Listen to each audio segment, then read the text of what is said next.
The Bachelor and The Bachelorette have ruled as the most dramatic reality dating shows ever. Despite a few poorly watched installments, the franchise has managed to keep viewers coming back for more. Here's a look at the best and worst seasons in the history of The Bachelor and The Bachelorette.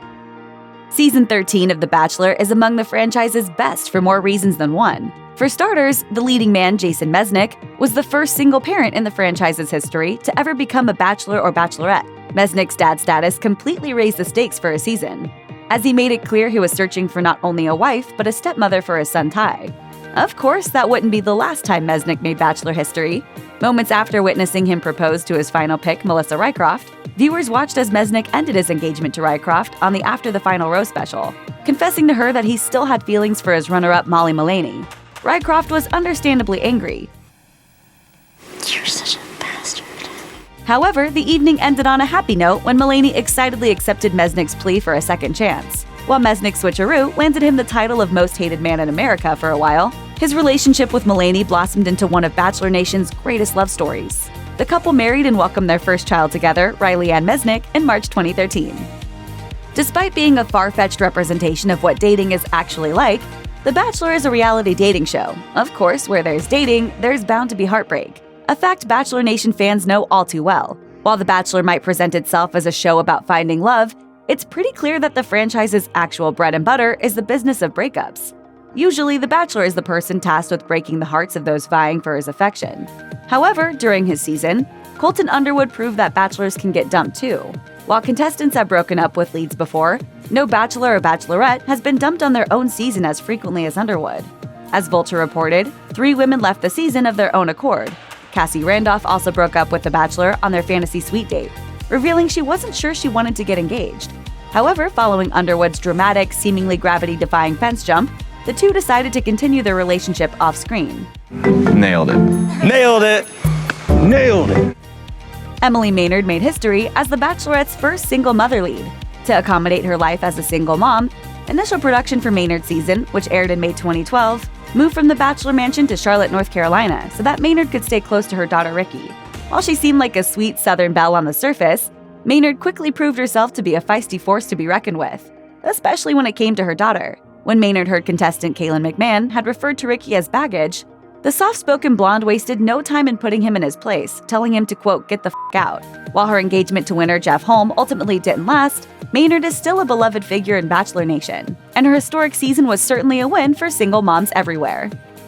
ABC was likely hoping pilot Jake Pavelka would bring romantic Top Gun vibes to The Bachelor Season 14, cleverly titled On the Wings of Love. Unfortunately, however, Pavelka's season quickly proved he was no maverick. Despite him having a cool job, Pavelka's personality was sorely lacking throughout his run as Bachelor, and many fans got the feeling the pilot didn't care all that much about finding true love. That feeling only intensified when Pavelka proposed to season villain Vienna Girardi, instead of the woman with whom he seemed to share the most chemistry, fan favorite Tenley Molzan. Unsurprisingly, it didn't take long for Pavelka and Girardi's relationship to come crashing down. However, no one could have predicted the nasty turn their fallout would take in the media. Months after they made their debut as a couple, Pavelka and Girardi faced off in an intensely emotional 2-on-1 interview with host Chris Harrison. Not only did the messy back and forth leave viewers feeling sympathetic toward the former season villain, but it also seemed to capture Pavelka's true colors, and they weren't pretty. So you're done talking. Is there any part of you... That's a first. Season 15 of The Bachelorette premiered on May 13, 2019, featuring beauty queen Hannah Brown in the title role. Some fans were concerned the Alabama native would be more cringeworthy than entertaining, considering she completely froze when asked to give a toast on Colton Underwood's Bachelor season. I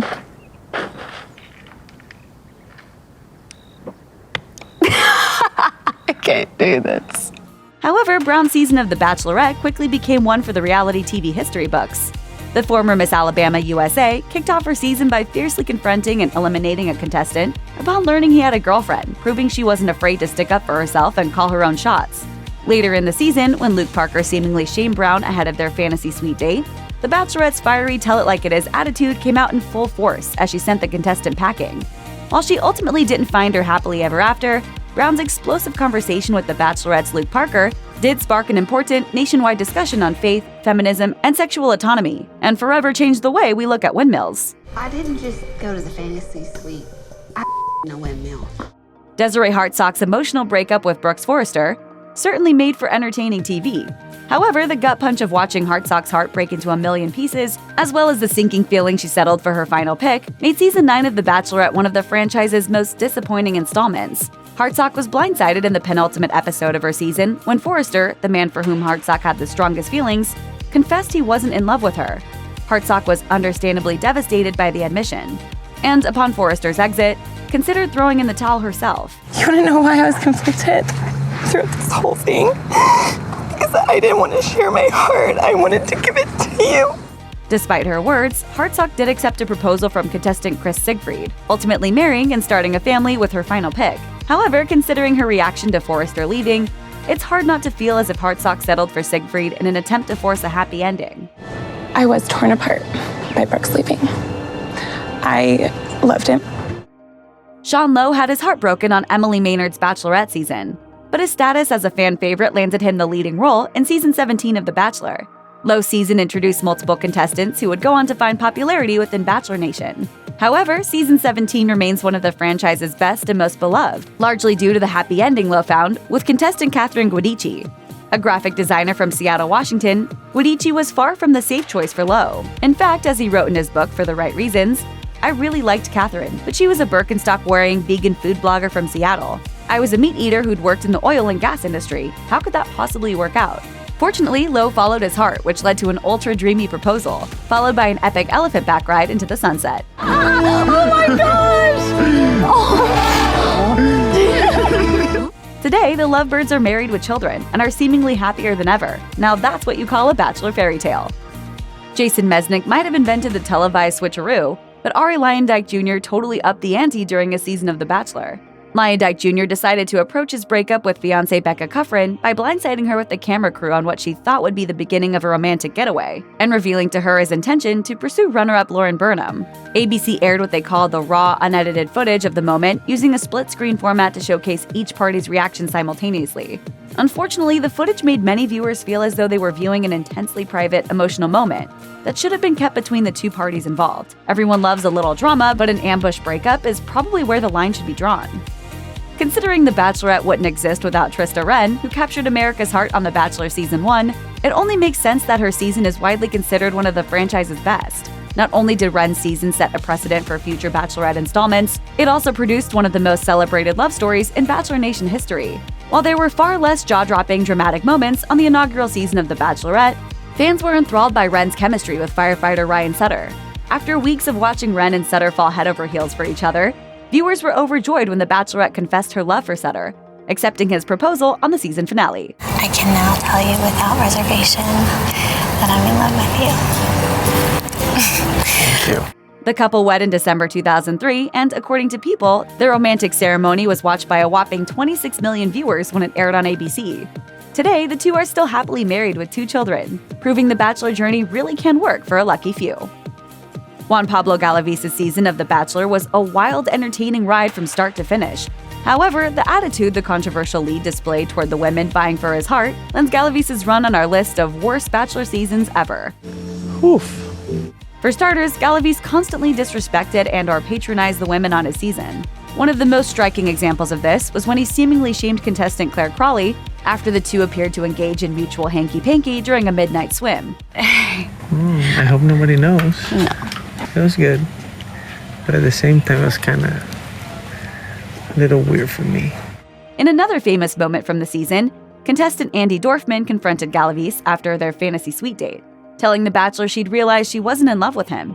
Instead of showing any real concern or interest in her feelings, Galavis just kept murmuring, "It's okay," like he was comforting a wounded puppy before it gets put down. Everything's always, it's okay, and I want to die if I have to hear it's okay again. Like, I can't handle it. That's fine.